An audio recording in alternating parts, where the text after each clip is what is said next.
안녕하세요. 오늘 여러분에게 장애인식 개선을 목적으로 강의를 하게 된 강사 이승규라고 합니다. 우선 제 소개를 드릴 건데요. 화면을 보시면 제 양력이 나와 있는데요. 저는 현재 장애인 문화예술극회 휠이라는 장애인 극단에서 부단장을 맡고 있습니다. 그리고 배우로도 활동 중인데요. 밑에 보시면은 몇 가지 작품이 소개되어 있죠. 옥상 위를 부탁해, 그리고 언제나 맑음. 이런 작품들은 저희 극단에서 이제 장애인식 개선을 위한 이제 교육극을 만들어서 전국에 있는 초중고 학교와 그리고 교육기관들을 대상으로 저희가 현장으로 직접 가서 올렸던 작품들입니다. 그리고 저는 지금처럼 장애인식 개선 교육의 강사로도 활동을 하고 있습니다. 그럼 제 소개는 여기까지 하고 강의 본격적으로 진행하도록 하겠습니다. 여러분은 차이와 차별의 차이가 뭔지 아시나요? 저도 좀 헷갈려서 국어사전을 찾아봤는데요. 차이는 서로 같지 아니하고 다름 또는 그런 정도나 상태를 말한다고 합니다. 그리고 차별은 둘 이상의 대상을 각각 등급이나 수준 따위의 차이를 두어서 구분한다라고 밝히고 있습니다. 차이와 차별이 이제 확실히 다르다는 것은 알 수 있겠는데 여기서 중요한 건 차별인 것 같아요. 네, 차별에는 구분이 발생한다는 것을 알 수 있죠. 바로 차별하여서는 안 된다. 그리고 차별받아서도 안 된다. 이 얘기만 듣고 보면 이제 차별은 하는 쪽과 받는 쪽 이렇게 두 가지로 나뉘어진다는 얘기가 되는데요. 상대적으로 소수인 사회적 약자들이 차별을 많이 받고 있습니다. 그렇다면 이 차별에는 어떤 종류들이 있을까요? 좀 대표적인 것을 보면은 우선 성차별이 있고요. 그 다음에 인종차별이 있습니다. 요즘은 역차별이라는 말들도 많이 하죠. 이 역차별이라는 게 재밌는 게 이런 사회적 약자들이 받는 차별 때문에 이제 사회에서 그들을 위한 혜택이나 이제 배려하는 쪽에서 이제 뭔가를 제공하게 되는데 그렇지 못한 사람들이 또 거기에 대한 그럼 우리는 왜 차별을 받아야 하느냐라고 주장하는 이야기이기도 합니다. 우선 성차별을 먼저 볼게요. 화면을 보시면 이제 포스터가 하나가 나와 있죠. 이게 무엇을 의미하는 걸까요? 여성은 단지 여성이라는 이름만으로 이제 부당한 대우도 참아야 됐고 또 이제 남성에게 순종해야 됐던 그런 때도 있었죠. 근데 현재까지도 이제 사회 여러 면에서 차별을 받고 살아가는 경우가 있습니다. 그 중에 하나가 이제 직장인데요. 직장에서는 일하는 시간은 똑같지만 남성 동료들에 비해서 이제 월급도 적고 또 진급이 있어 뒤처지는 경우도 발생을 합니다. 그리고 요즘은 이제 인식이 많이 바뀌기는 했지만 아직도 이제 가사와 육아에서 여성이 차지하는 비중이 훨씬 높게 나타나고 있습니다. 포스터에 보면은 이런 사실이 좀 잘 나타나는 경우고요. 또 과거에는 이제 노예제도라는 게 있었죠. 신분제도 때문에 이제 노예와 귀족 이렇게 구별이 돼서 그런 힘든 삶을 살아야 했는데요. 요즘도 지금 수세기가 지난 요즘에도 발생한 사건이 있습니다. 여러분도 아시겠지만 염전 노예 사건인데요. 이 염전에서 일하고 있었던 이들이 임금은커녕 또 제대로 된 밥도 해결하지 못하고 또 열악한 환경에서 숙식을 하고 있었습니다. 이분들이 장애를 가지고 계신 분도 있었고 또 노숙자인 이런 사회적 약자인 경우가 있어서 좀 안타까운 사건이라 제가 넣어봤습니다.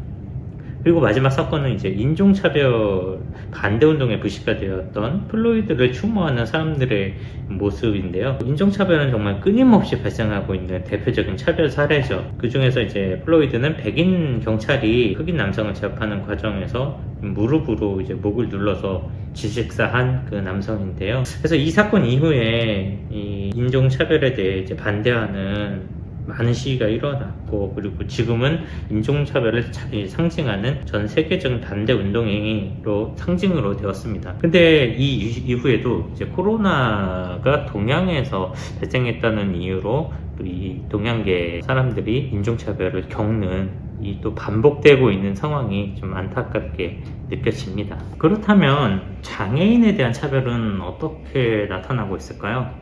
우선 우리가 장애인에 대한 차별을 얘기하려면 먼저 이 법을 좀 한번 짚고 넘어가야 하는데요. 모두가 너무 잘 알고 있으리라 생각되는 장애인 차별금지법입니다. 화면에 보시면 이제 제1조에 대해 제1조에 목적이 나와 있습니다. 모든 생활 영역에서 장애를 이유로 차별을 금지하고 또 차별을 받은 사람의 권익을 효과적으로 구제함으로써 장애인의 온전한 사회 참여와 그리고 평등권을 실현함으로써 인간으로서의 존엄과 가치를 구현함을 목적으로 한다. 이렇게 길게 명시되어 있습니다. 그렇다면은 이 장애인에 대한 차별이 어떤 게 있을까요? 여기서 말하는 차별이란 무엇이 있을까요? 일단 장애인차별금지법에서 말하는 것은 정당한 사유 없이 정당한 편의 제공을 거부하는 것을 차별에 해당한다고 규정하고 있습니다. 한번 예를 들어 볼게요. 휠체어 사용 장애인이 음식점을 갔는데 음식점 주인이 뭔가 이동에 불편하다던가 아니면 손님들에게 좀 방해가 된다는 이유로 식당 이용을 거부하는 것은 차별에 해당하는 거죠. 그리고 요즘은 인식이 많이 바뀌었어요, 확실히. 그래서 요즘은 식당을 가도 굉장히 친절하게 자리 안내도 잘 해주시고 또 지나갈 수 있는 이런 통로도 마련을 해주시고 또 의자도 이렇게 빼주시면서 적극적으로 이렇게 대우를 해주시고 계신데요. 문제는 접근성이 아직은 현저히 좀 낮은 상황입니다. 그래서 경사로가 없어서 오히려 식당을 이용하지 못하는 경우가 거의 대다수라고 생각을 하시면 될 것 같아요. 그리고 저 같은 이제 시각장애인의 경우는 저는 이렇게 저시력 장애라서 앞이 어느 정도 이제 보여서 상관이 없지만 전맹이신 분들은 이제 안내견을 보통 이제 같이 데리고 다니시는 경우가 있어요. 그런데 그 안내견이 버스나 택시 같은 대중교통을 이용할 때 그런 기사님들이 잘 모르시고 이제 그 승차를 거부하는 경우가 있는데 안내견은 애완견이 아니라는 사실을 꼭 염두에 두셨으면 합니다. 그래서 이런 경우도 차별에 해당하기 때문에 주의를 좀 해주셨으면 좋겠고요. 자, 다시 화면으로 돌아가서 이제 구체적인 차별 사례를 한번 살펴보도록 하겠습니다. 우선 고용인데요. 이제 고용에는 모집, 채용, 임금과 복리 수행, 그리고 교육과 배치, 전보, 정년, 퇴직, 해고 에서 장애인을 차별하면 안 된다고 나와 있습니다. 앞서 봤던 이제 여성에 대한 차별과 좀 비슷한 경우가 많이 있죠. 그리고 교육인데요. 입학 지원 및 입학을 거부할 수 없고 전학을 강요하거나 거부할 수 없다고 합니다. 입학을 위해서 이제 지원을 요청하는 것은 거부할 수 없는 거고요. 또 전학을 오는 것도 이제 거부할 수 없는 거죠. 그리고 기관에 대한 이제 내용이 있는데요. 한번 볼게요. 장애인이 비장애인과 동등하게 전자정보 및 비전자정보에 접근, 이용할 수 있도록 필요한 수단을 제공해야 한다고 나와 있습니다. 제가 이 기관에 대해서는 할 얘기가 조금 있는데요. 얼마 전에 제가 그 관공서에 방문할 일이 있었습니다. 그래서 거기서 이제 신청서를 작성해야 됐는데 신청서가 요즘은 다 그 작은 그 규격이 정해져 있잖아요. 이제 작은 글씨로 이렇게 되어 있어서 제가 도저히 신청이 어려워서 거기 계신 분에게 작성 요청을 도움을 드렸더니 거기서는 이제 그 도움을 줄 수 없고 또 용지 확대에 대한 부분도 도와줄 수 없다 이렇게 거부를 하셔서 제가 그 자리에 있던 이제 관계자분을 만나서 면담을 좀 했었어요. 근데 거기서도 이게 아무런 해결이 되지 않아서 지금은 그 국가인권위원회에 그 사안을 좀 시정해 달라고 요청해 놓은 상태입니다. 그래서 이런 관공서나 이제 공공기관에서 사용하는 그 용지들이 너무 작아요. 규격이 딱 A4 용지에 이제 정해져 있어서 그런 부분은 좀 확대 용지가 있어서 좀 우리 같은 시각이 좀 안 좋으신 노인분들도 그렇고 저와 같은 시각장애인도 그렇고 좀 편하게 이용하게 되면은 좋지 않을까 생각을 합니다. 여러분은 혹시 베리어 프리라는 말을 들어보셨나요? 베리어 프리는 이제 사회적 약자들이 사회생활을 하는 데 있어서 이제 방해가 되는 물리적인 장벽이나 또 심리적인 그런 장벽들을 없애자는 그런 사회 운동입니다. 근데 이 베리어 프리가 실현되기 위해서 또 같이 가야 하는 것이 유니버셜 디자인인데요. 이 유니버셜 디자인도 이제 같은 맥락이에요. 그래서 이 두 가지를 함께 보는 경우가 가장 많습니다.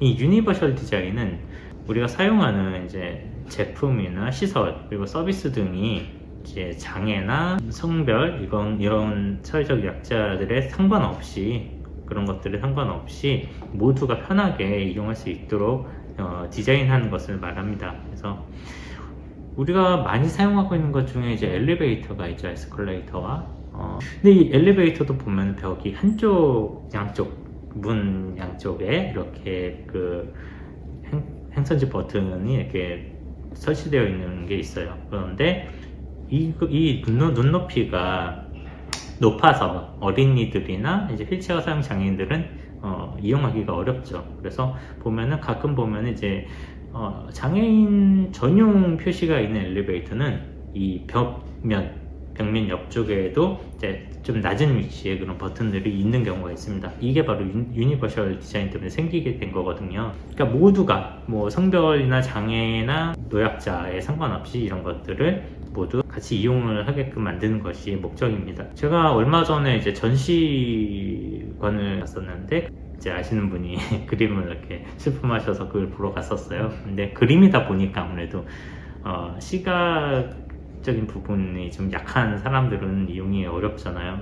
그런데 제가 거기 가서 좀 놀라웠던 점은 그 작품 경계선이 있잖아요. 그 옆쪽에 보면은 조그만한 이렇게 그 석고판 같은 게 하나 있더라고요. 그래서 처음에 뭔가 하고선 가까이 가서 봤더니 그 그림을 축소해서 만들어 놓은 석고판이에요. 근데 이거는 만질 수 있도록 축소해서 입체적으로 만들어 놓은 거예요. 그래서 그림을 단지 그냥 눈으로 보는 게 아니고 이렇게 만질 수 있구나 하는 인식이 좀 변화가 된 게 굉장히 놀랍더라고요. 그리고 우리가 요즘 많이 이제 접하고 있는 그런 영상 매체를 시청할 때 보면 항상 자막이 이제 들어가잖아요. 그런 것도 이제 청각장애인들을 배려하기 위한, 물론 청각장애인들도 배려가 하지만 좀 빠르거나 이런 걸 잘 알아들을 수 없는 분들도 계실 거고, 그리고 외국인 분들 같은 경우는 이제 언어에 대한 차이가 있기 때문에 그런 분들을 위한 또 이런 유니버셜 디자인이라고 생각을 하시면 될 것 같습니다. 그리고 뭐 음성 해석이라든지 요즘은 무용 같은 그 행위도 음성으로 해설하는 경우가 있더라고요. 그래서 이런 거는 정말 시각장애인들을 위해서 꼭 필요한 거라는 생각이 들었어요. 왜냐면은 눈으로 보지 않기 때문에 거기에 흥미도 못 느끼게 되고 이런 경우가 많았었거든. 그래서 이런 다양한 부분에서 이런 유니버셜 디자인이나 배려프리가 좀 같이 적용이 된다면 우리가 훨씬 모두가 편하게 이용할 수 있는 그런 사회가 되지 않을까 생각을 합니다. 자, 아무튼 이런 물리적인 장벽을 없애는 것만큼 중요한 게 바로 심리적인 장벽을 없애는 겁니다. 우리가 아무리 이런 교육들을 듣고 또 장애인차별금지법이 2007년도에 이제 제정이 되었지만 그 후로도 이제 14년이 지났어요. 그런데도 이런 교육과 그런 법적인 것들을 기반으로 마련을 했지만 그럼에도 차별이 여전히 근절되지 않고 있고, 또 그런 부분을 위해서는 그런 것들이 이제 고쳐지기 위해서는 무엇보다 우리 인식의 변화가 필요하다고 생각이 듭니다. 그래서 저와 같은 이런 장애인식 개선을 교육을 진행하는 강사들이 있는 거고, 근데 예전에 비해서는 확실히 많이 변화된 모습을 느꼈어요. 특히 요즘 젊은 세대 이런 교육들을 많이 접하고 자란 아이들이라든지 청년들, 좀 이런 부분이 많이 좀 인식이 바뀌긴 했어요. 그래서 가끔 저는 좀 보람 느끼기도 하고, 또 제가 얼마 전에 이제 키오스크에서 주문을 할 때 좀 잘 보이지 않아서 많이 당황을 하고 있는데, 뒤에서 먼저 도와드릴까요? 라고 여쭤보시고 도와주실 분이 계셔서 이런 강의를 하는 게 참 잘했구나, 이 길을 선택하길 잘했구나 라고 느끼기도 했습니다. 원래 변화라는 것이 쉽게 일어나지가 않습니다. 갑자기 바뀌는 것도 아니고요. 또 그만큼 쉽게 바뀐 변화는 또 다시 되돌리기도 쉽습니다. 그래서 우리는 처음부터 작은 것부터 시작을 하는 거고요. 그래서 변화는 작은 것부터 시작한다는 거 기억해 주셨으면 좋겠습니다. 그럼 오늘 강의는 여기서 마치도록 하겠습니다. 지금까지 시청해 주셔서 감사합니다.